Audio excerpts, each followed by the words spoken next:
Hello दोस्तों, स्वागत है आप सबका फिर से एक नई वीडियो में। दोस्तों, आज की इस क्लास देखने के बाद जो है आपके एसएससी जीडी में कम से कम 10 से 12 नंबर जो है आपके बनने वाले हैं, क्योंकि मोस्ट इम्पॉर्टेंट टॉपिक मैं आपके लिए लेकर आ चुका हूँ। ऐसे ही जो है आपके एग्ज़ाम में शब्दावली से 5 से 6 क्वेश्चन जो है हर शिफ्ट में पूछे जा रहे हैं। तो मुझे उम्मीद है कि अगली आने वाली शिफ्टों में आपको इस क्लास से लगभग काफ़ी ज़्यादा फ़ायदा होने वाला है। तो चलिए बिना देरी के इस क्लास को शुरू करते हैं। और ऐसे ही जो मोस्ट एक्सपेक्टेड जो है वो शब्दावली में आपको पार्ट 2 में भी लेके आने वाला हूँ। तो पार्ट 2 देखने के लिए आपको चैनल को सब्सक्राइब करके रखना है। तो चलिए वीडियो को बिना देरी के शुरू करते हैं। सबसे पहले हम कार्यालय से जो है क्वेश्चन देखने वाले हैं। कार्यालय या और पद जो होते हैं उनसे हम देखने वाले हैं शब्दावली। तो फर्स्ट शब्द है हमारा एडमिनिस्ट्रेशन। एडमिनिस्ट्रेशन को हम हिंदी में प्रशासन कहते हैं और मिनिस्ट्री को हम मंत्रालय कहते हैं। एडमिनिस्ट्रेशन को हम प्रशासन, मिनिस्ट्री को मंत्रालय, डिपार्टमेंट को जो है हम विभाग कहते हैं। जैसे भी डिपार्टमेंट मतलब एक विभाग होता है, आप सभी को पता होगा। ऑफिसर को हम अधिकारी कहते हैं और डायरेक्टोरेट को हम निर्देशालय कहते हैं। डायरेक्टोरेट को निर्देशालय, ऑफिसर को अधिकारी, डिपार्टमेंट को विभाग, मिनिस्ट्री को मंत्रालय और एडमिनिस्ट्रेशन को प्रशासन कहते हैं। तो ये कार्यालय और पद से रिलेटेड कुछ शब्दावली है। अभी हम देखते हैं सरकारी कामकाज की शब्दावली।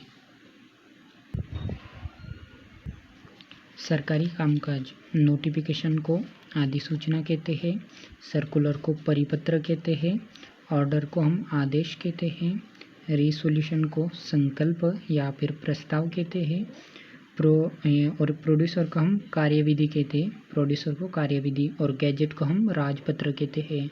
नोटिफिकेशन को अधिसूचना, सर्कुलर को परिपत्र, ऑर्डर को आदेश और रिसोल्यूशन को संकल्प या फिर प्रस्ताव, प्रोड्यूसर को हम कार्यविधि और गैजेट को हम राजपत्र कहते हैं। तो ये कुछ सरकारी कामकाज से रिलेटेड शब्दावली है। अभी हम वित्त और लेखा से रिलेटेड शब्दावली देखने वाले हैं। वित्त और लेखा की शब्दावली है बजट। बजट को हम आय कहते हैं या फिर वयस्क कहते हैं। बजट को आय या फिर वयस्क कहते हैं। एक्सपेंडिचर को हम जो है व्यय या फिर खर्चा कहते हैं। एक्सपेंडिचर जो हम कहते हैं कि आज मैंने इतना एक्सपेंड किया या फिर इतना खर्चा किया, तो एक्सपेंडिचर को हम जो है व्यय या फिर खर्चा कहते हैं। रेवेन्यू का हम राजस्व कहते हैं, रेवेन्यू राजस्व कहते हैं। ऑडिट को हम लेखा परीक्षा कहते हैं और ग्रांट को हम अनुदान कहते हैं और एरियर्स को हम बकाया कहते हैं। तो इस तरीके से हमें फिर से रिपीट करना है 2-3 बार। वयस्क कहते हैं, एक्सपेंडिचर को हम व्यय या फिर खर्चा कहते हैं, रेवेन्यू को हम राजस्व कहते हैं, ऑडिट को हम लेखा परीक्षा कहते हैं, ग्रांट को हम अनुदान कहते हैं और एरियर्स को हम बकाया कहते हैं।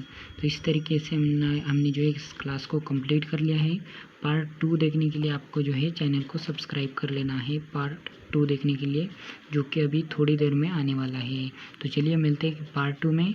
आपको चैनल को जो है सब्सक्राइब कर लेना है, ठीक है। चलिए मिलते हैं फिर नेक्स्ट वीडियो में, तब तक के लिए जय हिंद।